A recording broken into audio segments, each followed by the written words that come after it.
Sì, per noi il Cirece è un campo un po' sfortunato, non siamo mai riusciti a portare a casa neanche un punto fino a questa sera, tra la passata stagione e quest'anno. Questo è il primo punto contro la Pisana, che è una squadra che merita di entrare sicuramente nei playoff. Non guardiamo la classifica, che sicuramente per il potenziale che ha la squadra non lo merita questa posizione. Questa sera venire qua e iniziare subito sotto di un gol non è stato facile. Loro erano ben messi, erano al completo, molto agguerriti proprio appunto per cercare di fermare la nostra striscia positiva. Non è stato facile, siamo riusciti nel primo tempo a ribaltare la partita.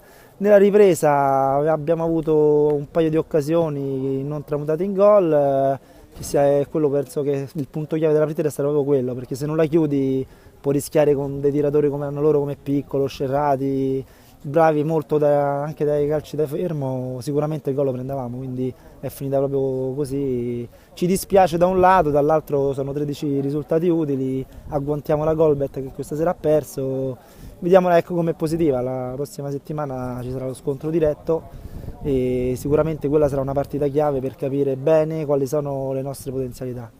Sì, la squadra si era abbassata tanto, ma anche perché loro premevano tanto, cioè sono anche degli avversari in campo che purtroppo fanno sì che le situazioni possono essere diverse da come uno se le può aspettare. E il gioco a uno invece in realtà era un po' quasi studiato, perché Navarra ci permette molto di tenere palla, ci permette di farci salire, purtroppo siamo stati molto imprecisi nel servirgli le palle giuste e non siamo riusciti bene a salire come volevamo.